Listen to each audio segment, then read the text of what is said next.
The first thing I said, this cannot happen here. This is the land of freedom. They cannot reach me here. I couldn't believe it.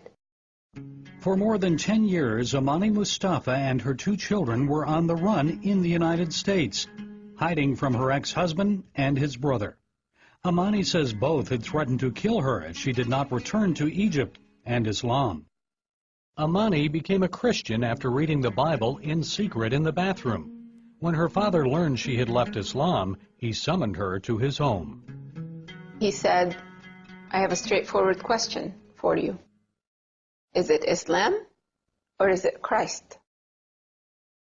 And as I was about melting, I said, it's Christ.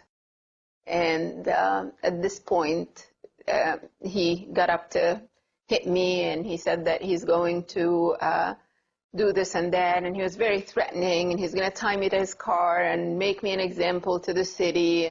Amina fled and was in hiding for several years. She later married a Muslim who promised she could practice her Christian faith in secret. But his attitude changed after their second child was born. Amina was no longer allowed to attend church. She had to wear a veil.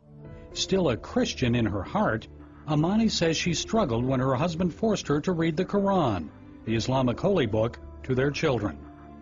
I felt like I'm feeding my children poison. And that was the hardest thing. To know the truth and not be able to speak it.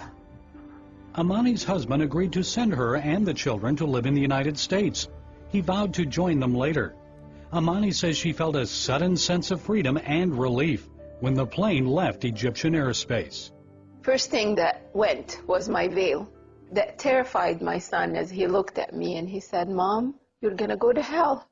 And I said, son, we just left.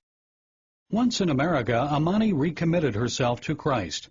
That's when the persecution returned.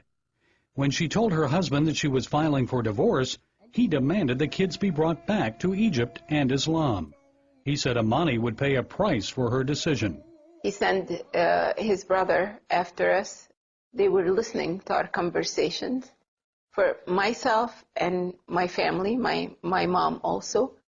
And there were people surveilling us.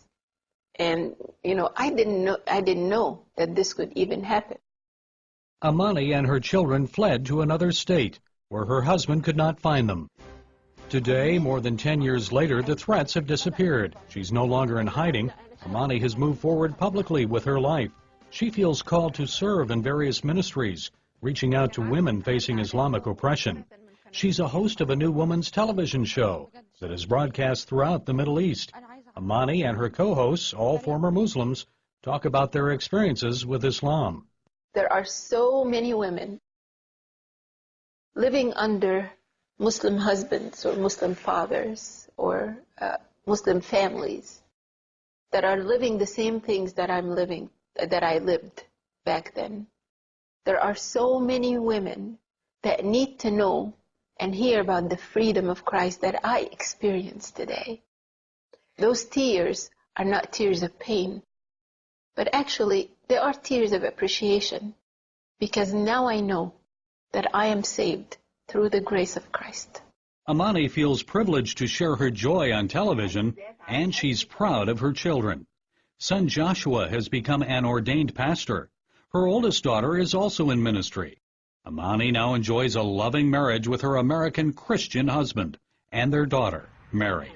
I am convinced that every experience I lived through in my life, it was to be for His glory, to be used for His glory. You see, we have a choice. Either we sit and mope and weep over our spilled milk, or we can just use the hardship and the bad experiences for His glory. And I choose to glorify God's name.